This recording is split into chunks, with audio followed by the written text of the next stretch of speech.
Hello, everybody, and welcome to the Institute's Leading Edge, a show dedicated to helping the automotive aftermarket service industry.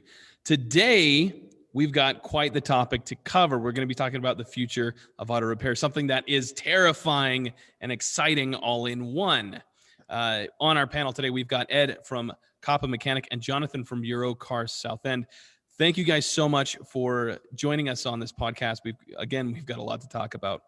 Before we do, if you guys out there who are listening, here's something that inspires you or you learn something new, make sure to like this video, share it on other pages, and follow our page to keep up to date when we post some new content.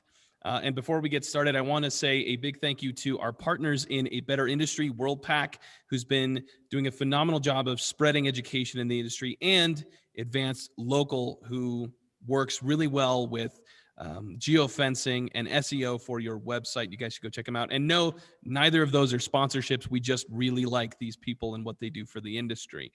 Again, I want to remind those who are listening, you can comment with any questions or thoughts on this topic, and we're going to try and answer you guys down below in the comments section. So without further ado, let's get into it. First off, let's take a look at how COVID has affected your guys' business. I know we've got a lot to talk about, but let's start with COVID. How it's affected your business. What were some of the biggest changes you had to implement this last year? Let's start with Ed. As far as COVID, I didn't feel a big pinch like most shops. I actually had an increase in traffic. I did have to put one of those plastic divider things, provide masks, that sort of thing, clean a little bit more often. But as far as COVID, I didn't feel any impact. What about you, Jonathan? Yeah, we saw a pretty big impact. We had been opened, I guess, about a year and a half when things really hit hard here.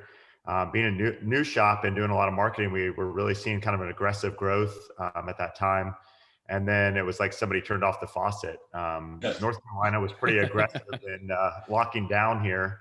And even though we were deemed an essential business, it really took a lot of work to get clients to know that we were here, we were open, and that we could help them. So, we really just kind of, as soon as things got locked down, our phones stopped ringing, people stopped coming in, cars stopped showing up. It was pretty scary and rapid, aggressive change, and took quite some work to get through it for sure. So what were some of the changes you made? So we moved really fast. As soon as we knew that there was a lockdown and that we were going to be deemed an essential business, our first step was to immediately start to let our clients know that we were here, we were open. And then actually we came up with this new kind of idea that this was a wonderful time to get your car in and get the work done that you had been delaying, putting off. So, like we see in normal times, people are using their car. And so the thought of giving up their car, to come get a big service done, or, maybe that repair they've been putting off could be kind of hard for them. But, we kind of went with the message of, hey, you're stuck at home, you're working from home now. What a great time to safely get your car to us.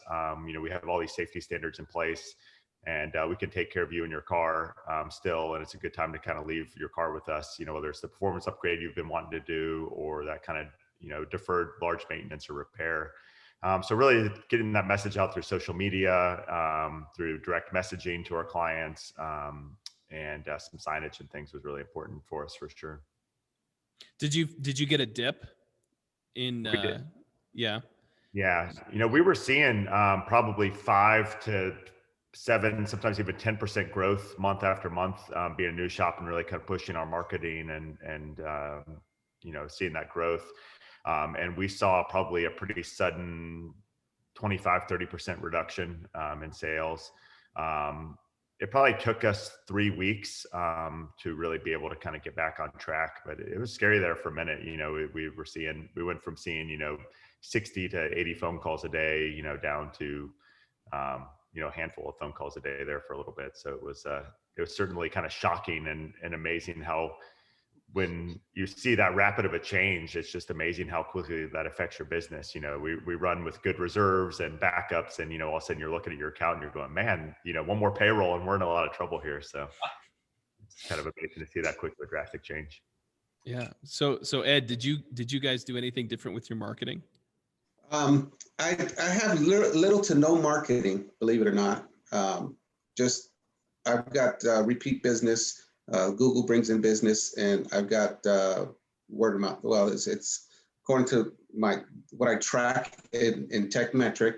I've got repeat business, my regular customers, and Google. Those are the only ones that come in.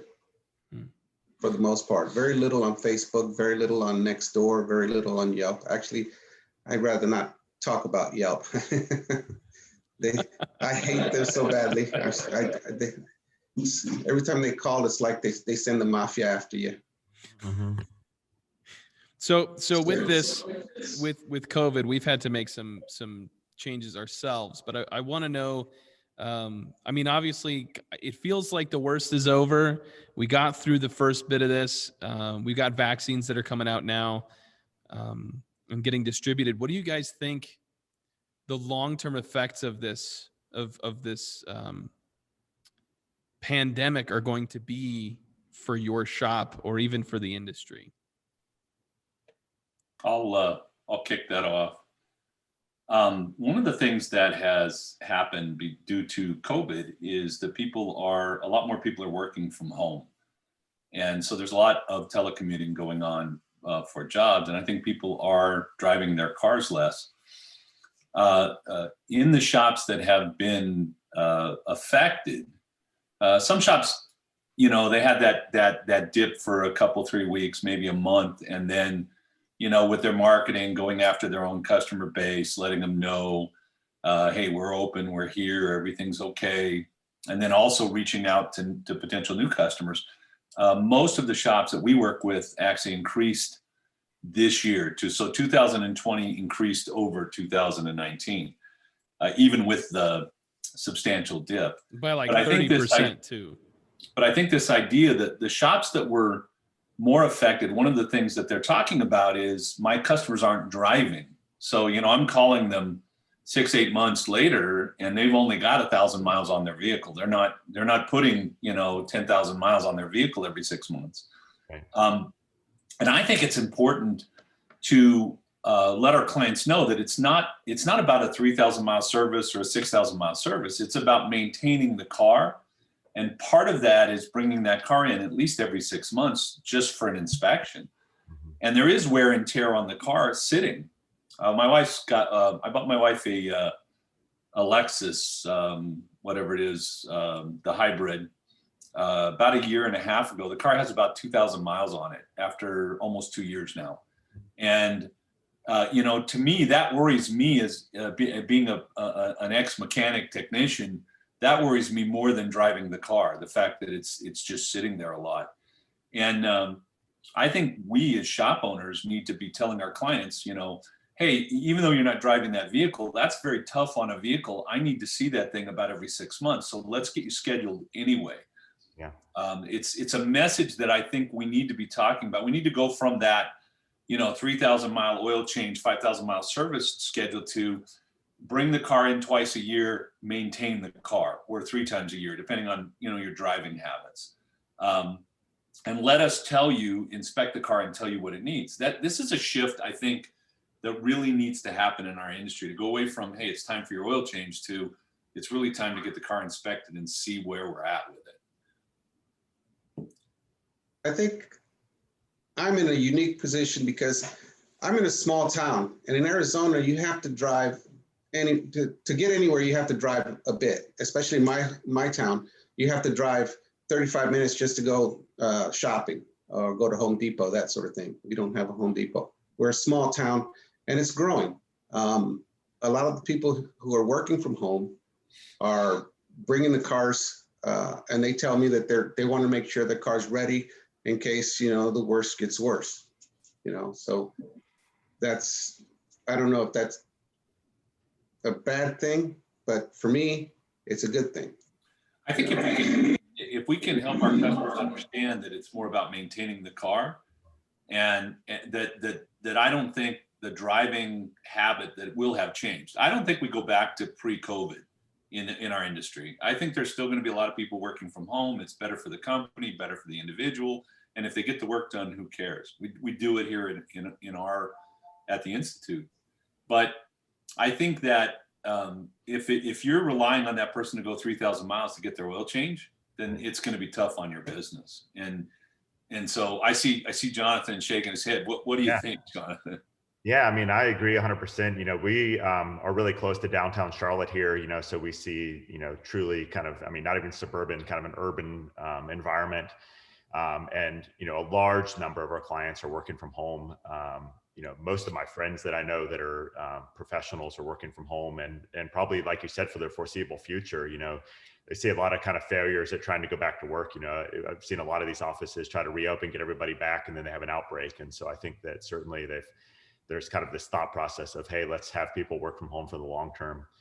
And so, we've seen that same thing with cars. You call somebody up and, we have some marketing things that kind of follow people and say, hey, you're due for your mileage based on your normal use. And everybody's saying the same thing. Hey, I've only got 1,000 miles on my car. So we have kind of changed that messaging to say, hey, based on timing, you need to bring your car in to have it looked at. And then we've even changed some of the things we're looking for. And I think that this will be important over the next year or two as cars, are aging where they're sitting in the driveway and not, being driven as much. And so, maybe you're not looking at tire wear now as much as you're looking at dry rot and dates. We found a lot of tires that we've had to replace in the last few months because of dry rot or dates. We're seeing failures of rubber parts and plastic parts, from sitting, radiator, reserve containers, hoses, those sort of things kind of failing. So we're changed a little bit of how we're even inspecting a car. But, I agree 100% that, continuing to encourage people that, hey, even if your car's sitting, you want it to be ready and safe for you when you're ready to use it. And so, bring it in for us to look at it and make sure that we're doing maintenance based on time and not just mileage is certainly going to be. I think it would be interesting right now to send something out to our, your clients saying, hey, there's a shift, COVID, people are working from home, driving less. Here are the things you need to look out for. Yeah. And here's a way to help combat that, like batteries. We're seeing, I believe from the shops I've talked to, we're seeing more batteries go bad, especially on like the hybrids and stuff. And if they're not driven, then the batteries they're gonna take a beating. So we need to be telling our customers, look, maybe you don't drive to work anymore, but you need to take that car out at least once a week and put some miles on it. And, make sure the battery gets charged up and the electrical system is working properly. And then we need to get it in. And these are the things that we're going to look at that are a little different than we used to look at. Things have changed, right? And I think at least it gives you the ability to have some messaging to your clients it's legitimate messaging. I mean, it's good stuff. So that's what I think. I'm sitting here thinking, oh man, if we did this and we could send it to our clients, that would be really great, right? Hey, things are changing. So what do you think about, because we often talk about doing an oil service instead of an oil change, having some kind of like a service where we can inspect the vehicle, we can do some more work, find some more things and take care of the vehicle. How is that going to change? Are we going to have like a different kind of service that we do because these cars aren't being driven as much? They've got different types of wear and tear that we're going to be having to look at. I don't think so, because to me, you get a car in, you do a thorough inspection on it, and we use TechMetric, which we do DVIs right now. And my guys, every first-time customer gets a complete inspection. And then, like Cecil was saying, as far as if that's marketing to go ahead and look at their car, they can only afford 3 things. Then the other 4 things, we schedule them in for next week to make sure they're maintaining their cars, and then down the road, come back in, that sort of thing. And I overlook one of my marketing. I do use my shop manager for follow-ups, and that helps too with getting my customers in. There's a natural progression. It's been happening for a long time in our industry, and that cars, you used to put brakes on cars at 15, 20,000 miles. Now you've got vehicles that go 40, 50,000 miles, don't need brakes. And when you start talking about electric cars, with their what do they call it, the braking system, it's done through the transmission. What is it? Regenerative braking, I guess. Yeah, it's not even, you don't even use your brakes. I mean, it's literally your transmission that's stopping your car, slowing your car down. or whatever that system is that they have on there. So there's a change. The vehicles are always changing. We have to adapt. I think even 15 years ago, we were trying to go away from the oil change and even the oil service to maintain the car. I used to, in the 60s, you needed to get your car and get your oil changed because your engine at 80,000 miles was going to blow up. But nowadays, these cars, if they're maintained and taken care of, they can last 300, 400, 500,000 miles. And so it's a different automobile we're dealing with. And that's just COVID had nothing to do with that. The government that we now have may have something to do with that. The necessity to get rid of gas and pollution or, carbon emissions is going to change our industry in the future. And we need to be able to shift with that as that shift happens. Sure. I think one thing that we're trying to prepare for, too, with the car use is, people now feel like personal transportation in their vehicle is one of the safest forms of transportation, and so we may see that for the foreseeable future where people are not using Uber, they're not using Lyft, they're not flying as much. And so as we get into spring and summer, we may see kind of a lot of increased use actually of personal vehicles and may kind of prepare for that and kind of get hit hard. It might be a great time for marketing too, to kind of, hey, your car's been sitting in your driveway for a year before you go on that summer or spring trip. We're here for you. I think that's another thing that has kind of changed generationally. In my generation, you drove your car to and from work. You didn't take vacations. You didn't go in the mountains necessarily and every weekend and go do something. And we've got whole shops now that are focusing on, say, Subaru customers who are driving their cars every weekend. They're going up to the mountains so they can, mountain climb or hike or, whatever that is. And I think generationally we see a change. I think younger generation is more apt to use their vehicle in that way than, say, my generation was. And so we see different usage for the vehicle and maybe even different vehicles that we want to work on, because those are the ones being used the most and have the most opportunity for us. One thing I want to ask before we move on. So we've kind of talked about marketing and how marketing has changed the kind of customers we're trying to attract, or how you're marketing, Jonathan. You talked about that. We've talked about how servicing our vehicles is going to change, how we're going to shift. One thing I want to talk about is how being an employer is going to change for the future, because that's a big deal. I mean, even today we had one of our employees text in and say, hey, my daughter has COVID, so I'm on lockdown. And so, that has changed quite a lot. What happens when a technician can't come in for 2 weeks or, 3 weeks? What does that look like? And how do you guys think that's going to impact the industry in the long run?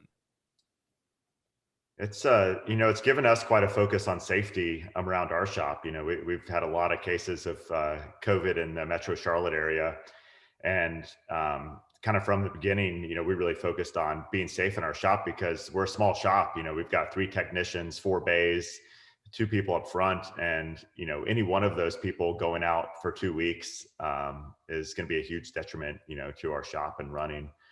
And so, we focused on, social distancing as much as possible and, making sure that everybody felt safe and that they also felt safe to alert us if they were feeling sick or had an exposure, knowing that that their job was safe, if they reported something like that to us, and that we'd work with them to kind of make the best decision. And then I think just, also with portraying safety to clients has been big. There's in our industry, and I think, certainly in our shop, there's a huge variety of opinion of what COVID's all about and what's safe, what's not safe, what do I need to do, whether I'm anti-mask or pro-mask and all that sort of thing. And how do we get the whole team together on just showing, hey, we're a safe place.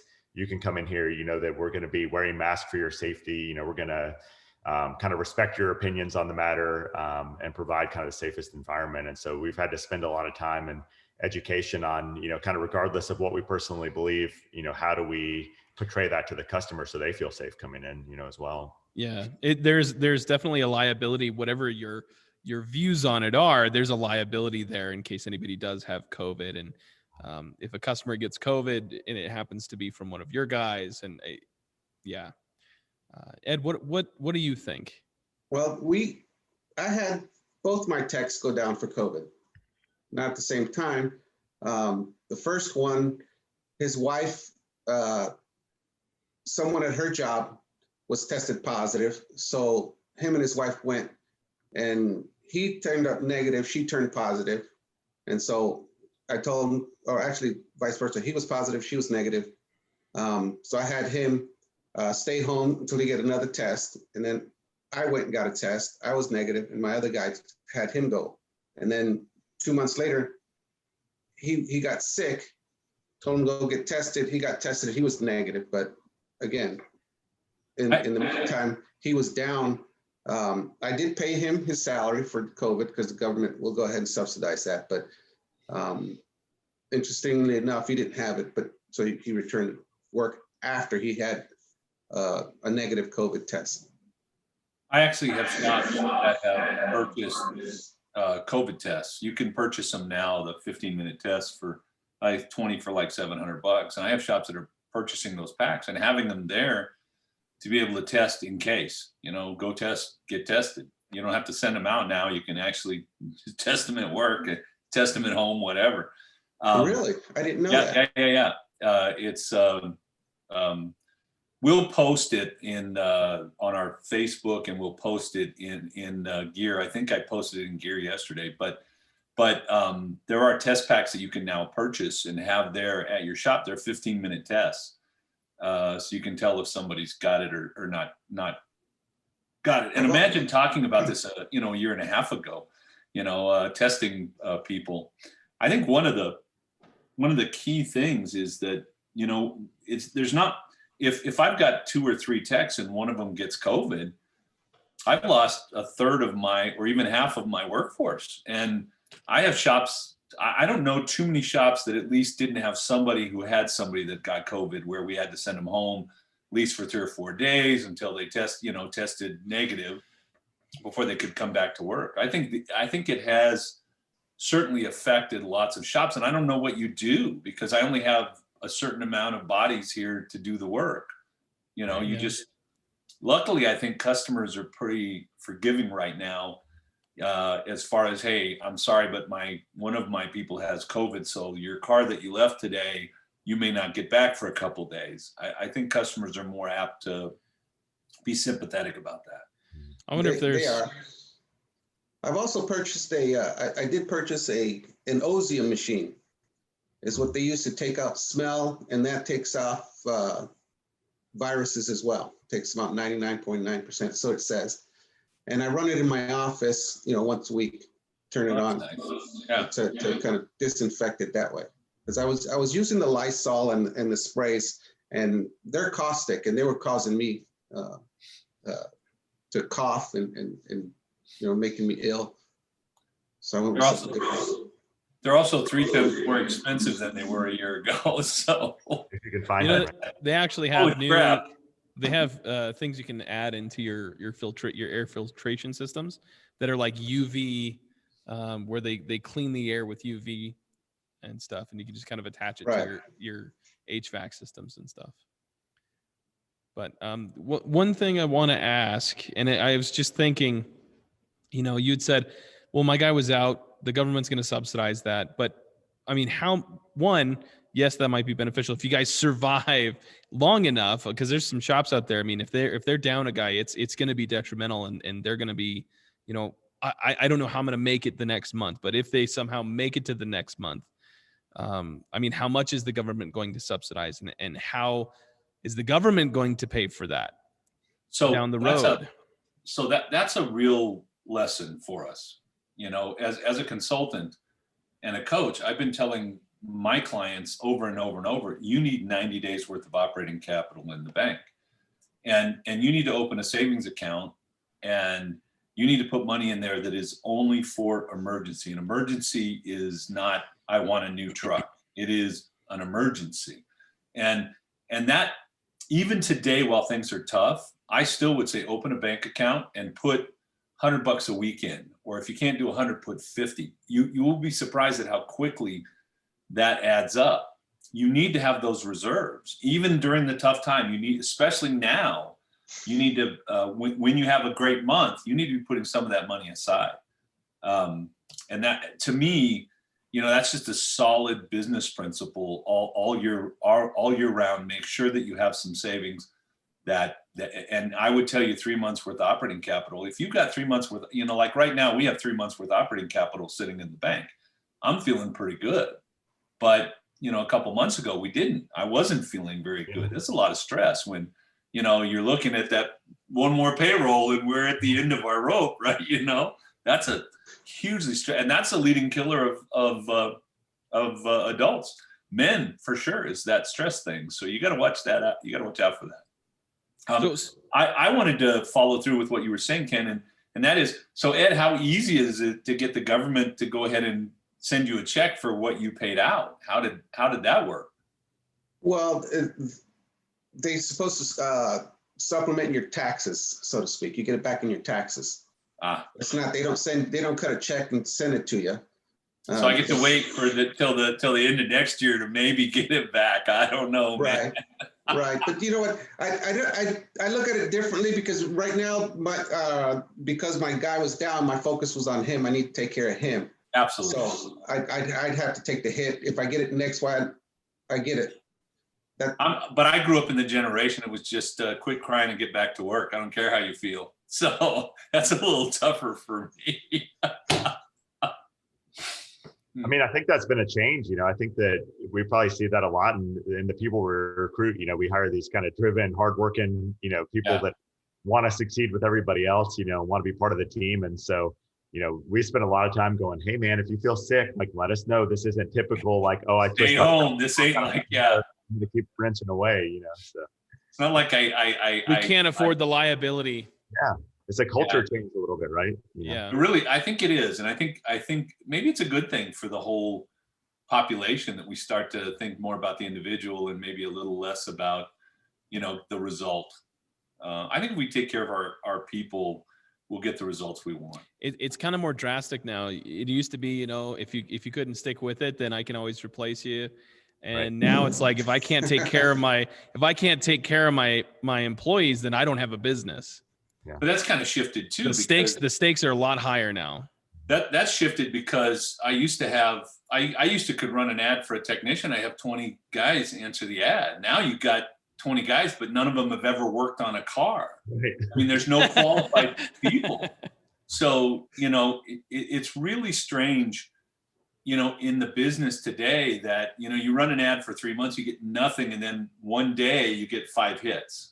But it's not like it used to be where you had people lined up. You need to take care of your team and build a really solid team, and then you don't have to worry about it. I think it's really important in our businesses for the long-term survival that we're really taking care of the individuals on our team, and that also means earning a decent living.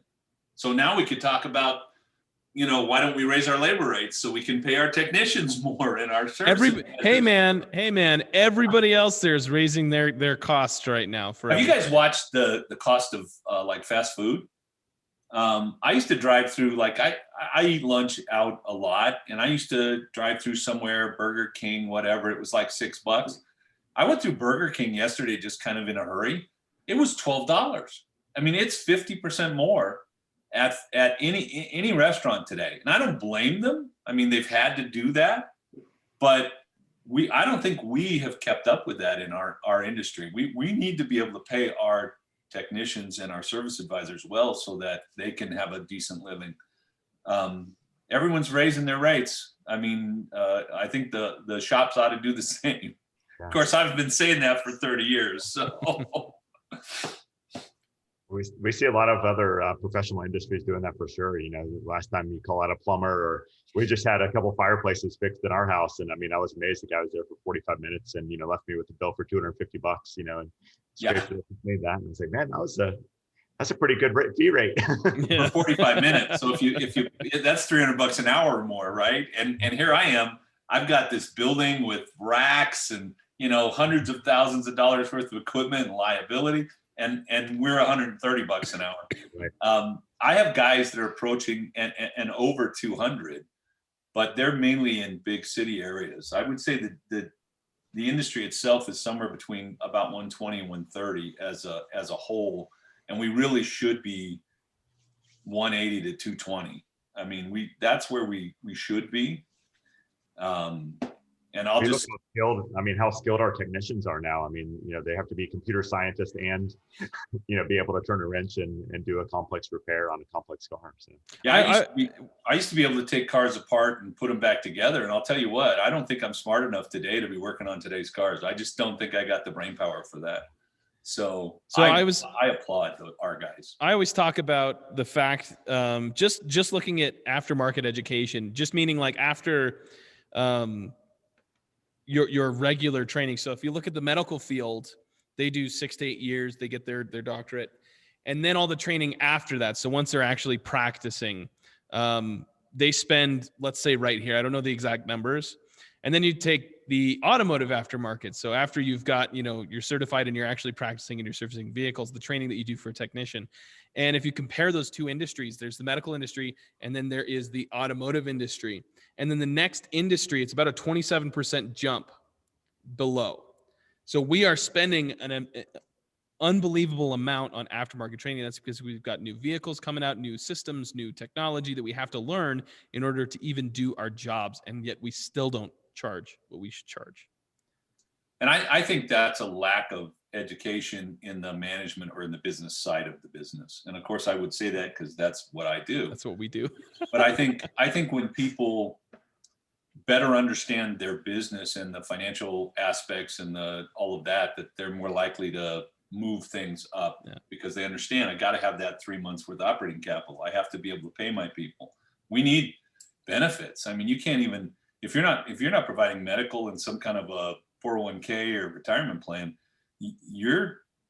there are shops out there that are actually supplying all those things, and they're more likely to get the best guys. So that's a change in our industry. I think because there is this lack of technicians, according to people I trust, there is about 75,000 new technicians coming in our industry every year. The problem is that 10 years ago when we were getting 75,000, we were keeping a majority of them. And today we're not keeping them.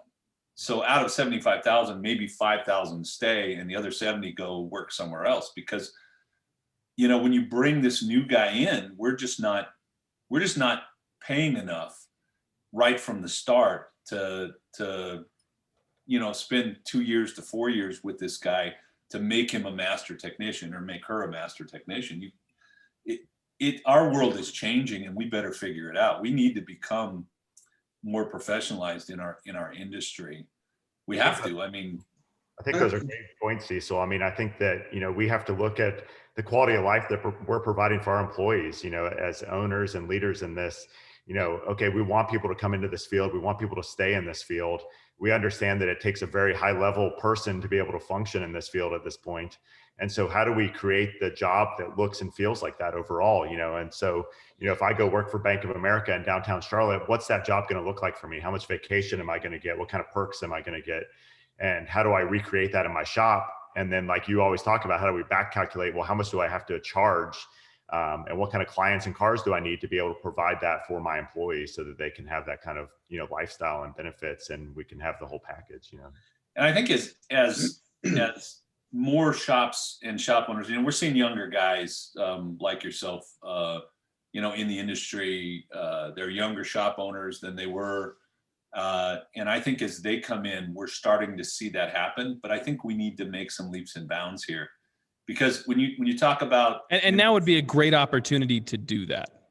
Yeah, when you talk about the future with electric cars, new systems, everything that's coming out, and the need to stay up with that technical education, the need to stay up with the business education, in my opinion, is just as important, so that we do understand what we have to do in order to provide the best environment for our staff and real lives.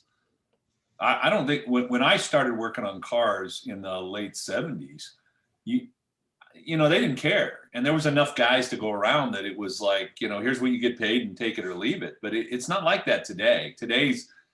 If you find a good technician, that guy could be worth hundreds of thousands of dollars every year to your business, and that's after you pay them. So make sure you pay them well, right?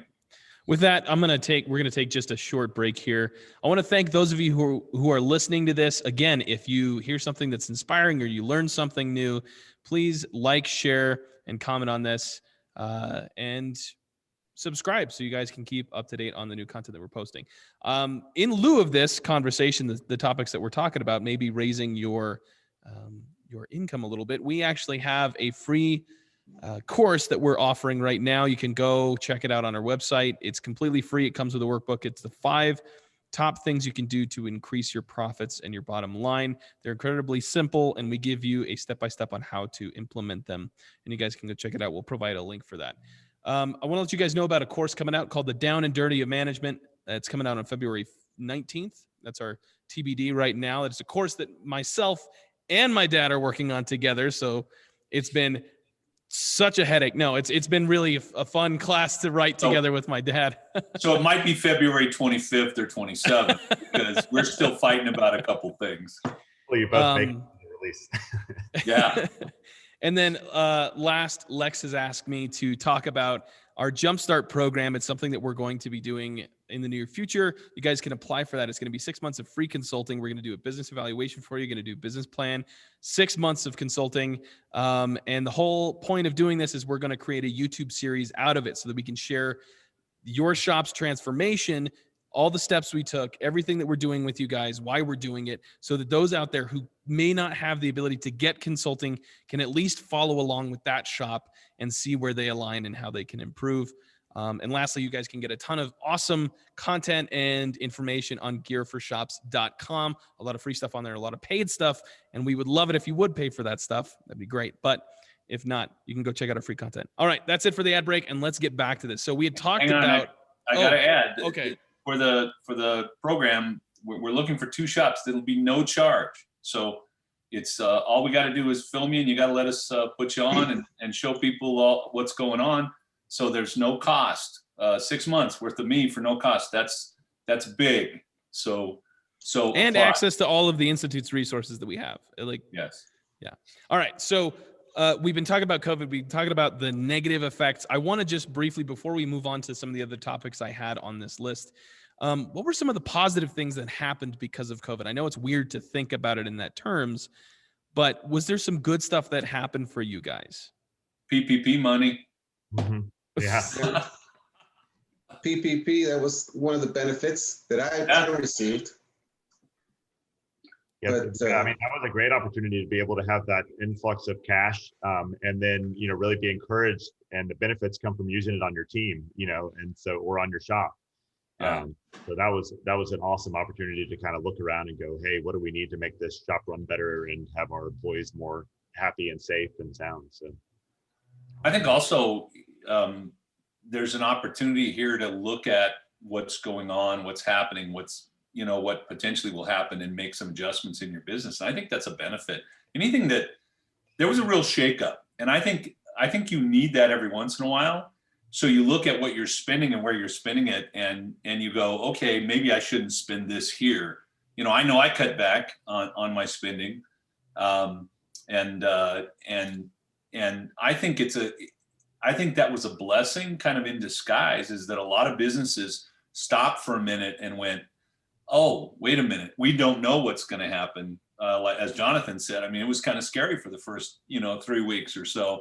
And really kind of reevaluate my position for my business and within the industry and what we charge and all of those things. That's stuff that we should be doing every year anyway. But I think for some people, they've just been going on for year after year without, it runs. It's okay. I make enough money. And all of a sudden we had to go, wait a minute, what can we do? Right. I think that was an opportunity. I think another neat opportunity was just the chance to kind of put your head up, open your eyes, and look around and go, hey, what are our clients looking for, and how do we advertise to that? And so cleanliness was one thing we talked about. We have a super clean, polished shop, and so our opportunity to show that off of, hey, this is a clean place for you to come in and have your car serviced. But I think, like you were saying, Cecil, we have a tendency to just kind of get in a rut of, hey, this is how I advertise. These are the ads I'm going to run. But, every 6 months, we probably should take a look around and go, hey, what's important to people right now? What are our clients looking at? What are they reading? What are they thinking about? What's important to them? And then how do we kind of advertise to that? And I think that also looking at the kind of clients that I want. I mean, maybe the guy that's driving that 20-year-old Kia is not the guy I want in my shop, because he's not going to make me profitable, and right now he's not spending anything. Yeah. So I think that every shop should be doing this routinely, and at least once a year should really take a serious look. And I would tell you about once a quarter, you take a look at what you're doing and reevaluate and make adjustments. Our business is changing faster now than it's ever changed, and it's going to continue to pick up speed with technology and everything else. And we just, as owners and leaders and people that should really take our business into the future, we need to stop every once in a while and take a look and say, okay, where are we and what's changing around us? Do you guys think that it may have leveled the playing field? Technology has, I think, in what's out there for the independents versus dealers, or independents versus other independents, or just starting out. There's so much more technology out there to help you do what to run your business. And I would agree. I would agree 100%. I think that the changes that have happened in our industry level the playing field more and more every day. I think what Kent was maybe asking is, did we lose some of the lower end shops? And the answer is, yeah, I think we did. And I think that as we move forward, those people that don't really run their business well, they're going to disappear, because it's going to be more and more important to be good at running your business as opposed to good at fixing a car. And you need to have people in your business that can fix cars. I'm not taking away from that, but you need to be good at running your business as it becomes more and more sophisticated, complicated, etc. The other thing I was kind of pointing at is that maybe you're one of the smaller shops. You were able to adjust a lot quicker than some of these bigger, dealerships and stuff like that. So just kind of putting a full stop on everybody kind of has allowed a more level playing field where everybody can get now we're all at the same starting line, if that makes sense. I don't know that I see it that way. I think this is a battle, and it's like a battle royale. I mean, you got 28 wrestlers in the ring, and people are getting thrown out. And the guys that know how to wrestle, that are smart, that take advantage, are the ones that are going to stay in the ring. I see our industry as kind of a field of gladiators, and the guys that are on it all the time, the best marketers, the best business people, the best at fixing the car, the best at making sure that the customers are happy and satisfied, are the ones that are going to stay in the field, and the rest are going to disappear. And I see that more and more important as time goes by, COVID or non-COVID, doesn't matter. We continue to have a more and more educated consumer, right? And so consumers know now what they're looking for and how to search and find, the type of shop, or, whether it's a hair salon or a automotive shop, they know how to do their research and figure out where they want to go. And obviously now, I think clients have more time to be able to do that research now, whether they're working from home or they just have less vacations. And so, we see a very educated consumer coming into our shop that has spent a lot of time. They've read our reviews. They've, looked at our website, and, we're hearing a lot more of that kind of post-COVID than we did before. So I think it's, again, just an opportunity to kind of adapt and grow with that, to kind of realize that as technology changes, as consumers change, to kind of, it's our job as leaders to stay ahead of it. Your website's becoming more important now. I think people are moving away from social media just because it's so caustic right now. I mean, even myself, in December, I got rid of all the social media on my phone. I was like, I don't need this. It's too much stress, But I've even seen in the marketing space and stuff, a lot of people are just moving away from, say, Facebook, and that kind of means that people are being more intentful.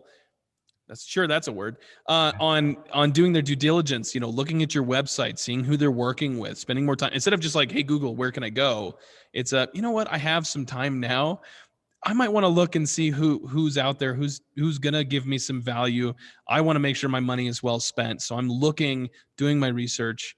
But I think you're going to see an importance of website increase.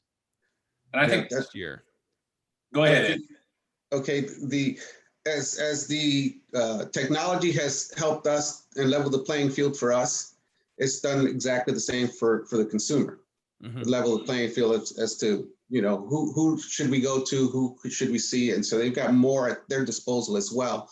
So we need to do a better job at making sure we're taking care of the customer, because if you don't, it'll show up on some social media place.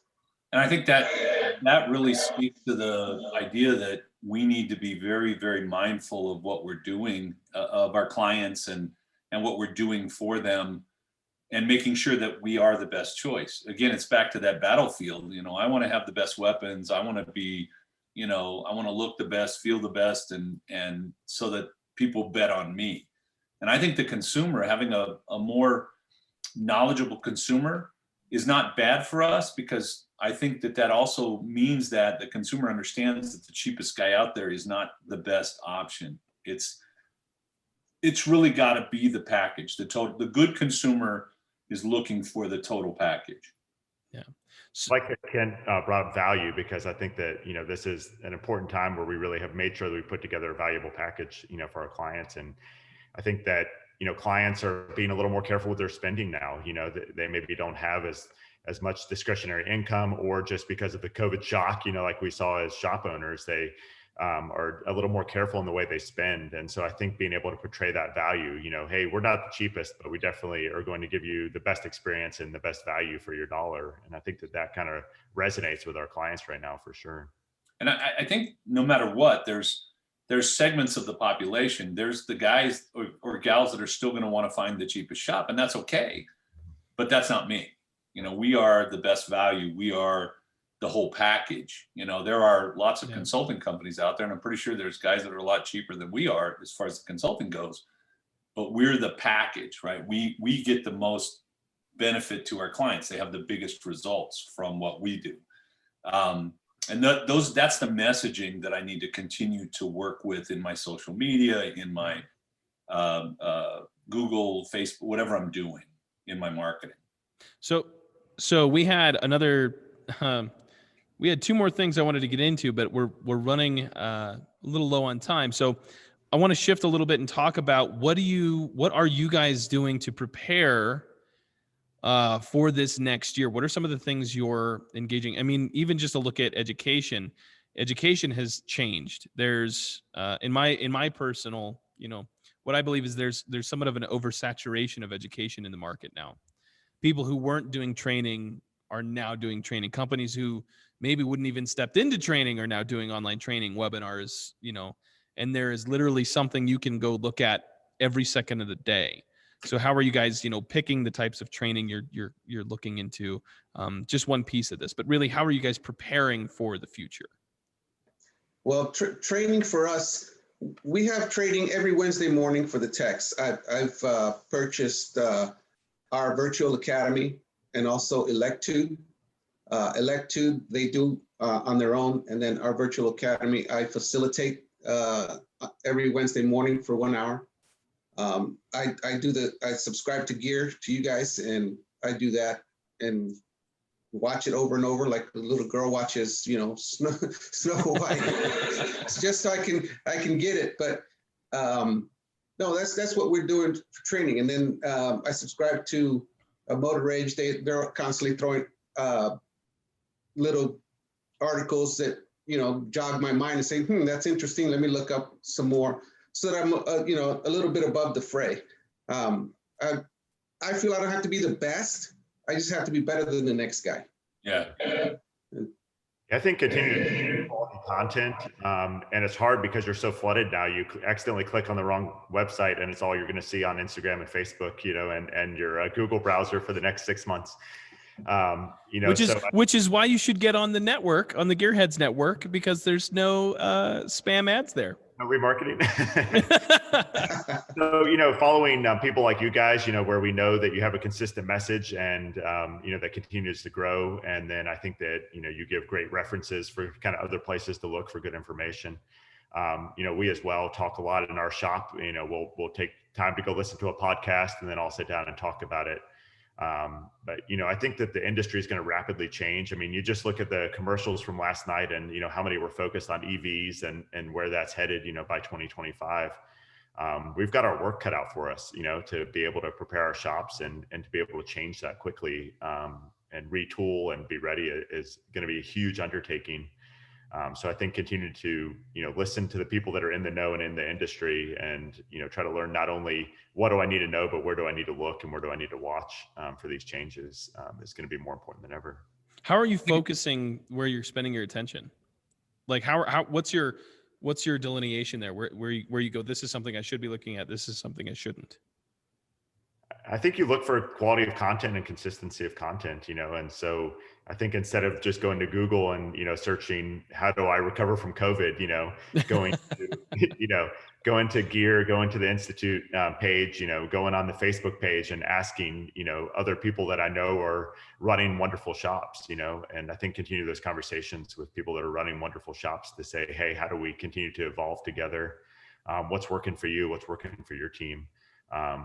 Because there's just so much, as we know, this year has really shown, I mean, there's so much misinformation out there.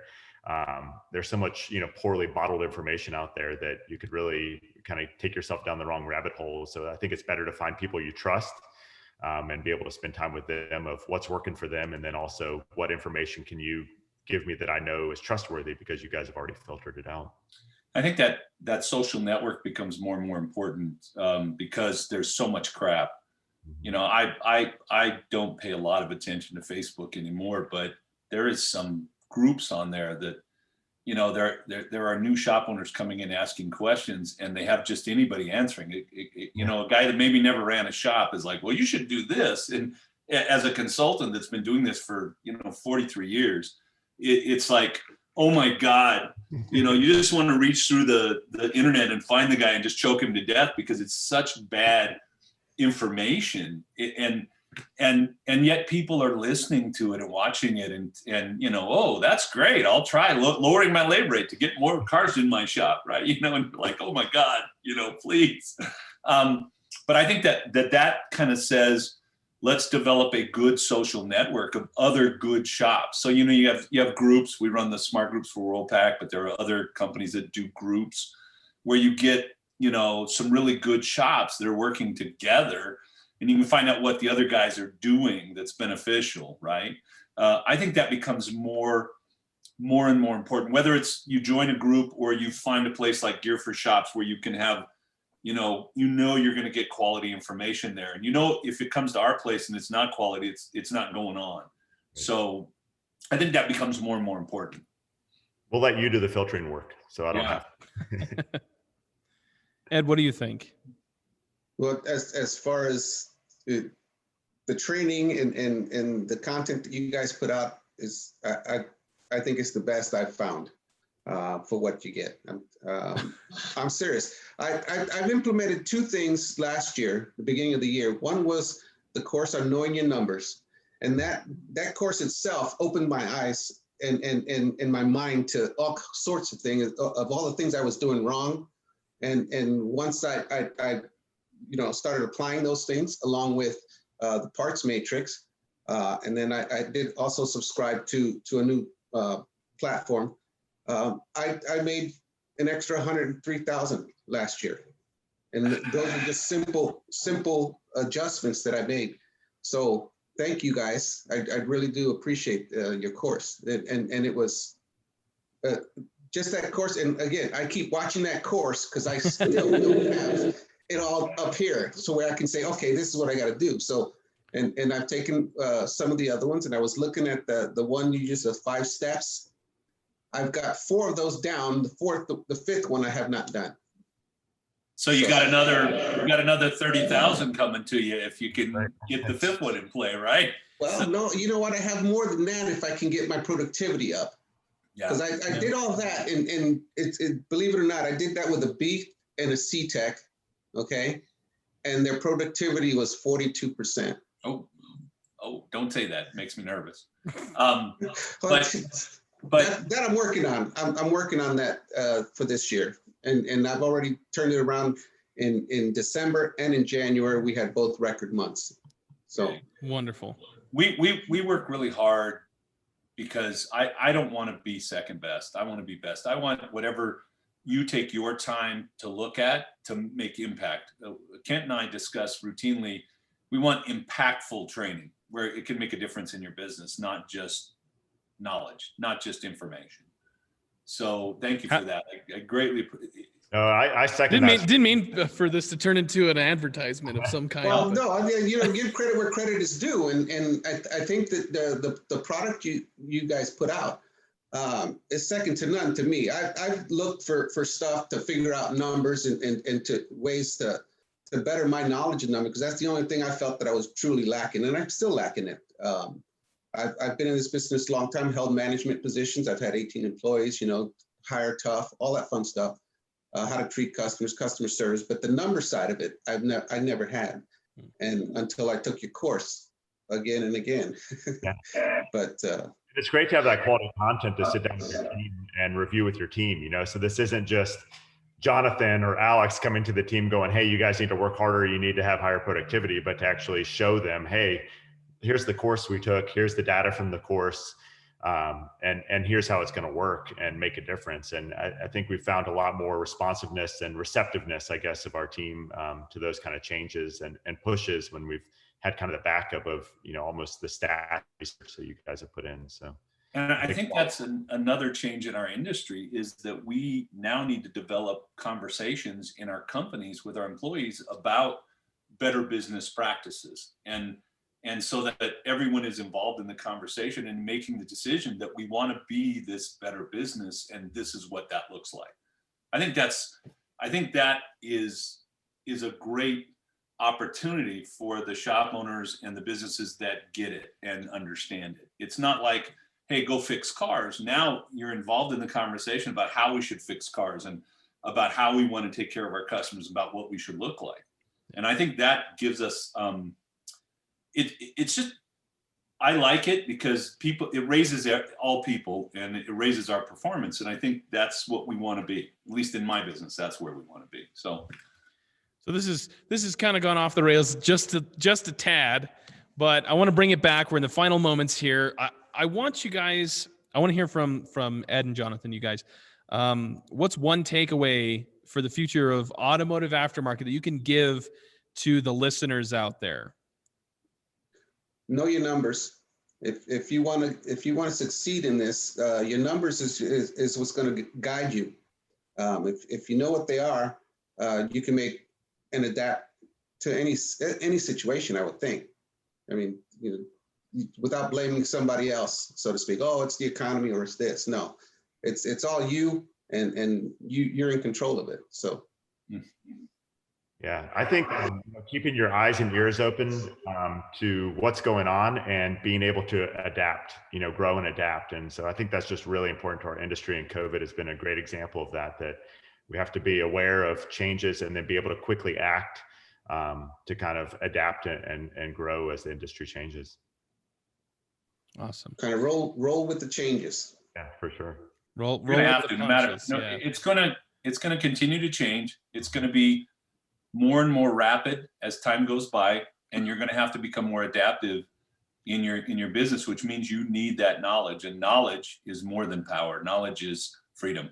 So to me, it's all about knowing what to do and knowing that it is my responsibility. And if I gain this knowledge, I can meet any hurdle. I can do anything. I just want to say this before we end out. With everything that's been going on, you really have to be flexible. You have to be, again, everybody keeps saying you got to adapt. One of the biggest things that I got to say is, look, nobody's going to take care of you. You really need to believe that it's going to either be you or it's going to be nothing, because at some point, whatever handouts you're going to get or whatever assistance you might have, you can't rely on that. You have to rely on your own success, your own work, your own processes, however you want to run your business, you need to rely on yourself. So whatever you need to do to get to that point where you're not, hey, when is the next handout? When is the next, how do I survive this next month? Where can I get help from? I don't know where it's going really with this. Just like you got to do it yourself, There's opportunity and challenge. There's always opportunity for the people that are able to see the opportunity. And I think you have to stop every once in a while and look for the opportunity because it's there if you are paying attention. Yeah. All right. And have friends like you guys that can help show us the way when we need it. Thank you. All right, everybody. Those of you who are listening, I want to thank you again for spending some time with us. Thank you so much, Ed and Jonathan, for being on this podcast with us. Again, those of you who are listening, if you learned something, if something was inspiring or you liked it, please give us a like, share, and follow our page to see when we post new content. I'm not going to do any of the advertisements I have on my list here. I do want to say that we have our next episode on the 24th is going to be on creating accountability. It's going to be focused on how you as shop owners and managers can start to create this culture of accountability in your business. How do you get more stuff done? Again, you can find us, The Leading Edge, on Facebook, YouTube, Instagram, and Podbean. You can also look at Spotify and iTunes as well if you look for the Institute's Leading Edge. Again, thank you so much for being here today. It was a wonderful topic. We're likely going to have to cover more future stuff because everything's changing rapidly these days. And yeah, we will see you guys in the next episode. Thank you for your time, guys. This was a really good, I think this will be really good for shop owners and managers that watch this. So thank you so much. Great information. Thanks for having me. Thank you for having us. All right. Have a good one, guys.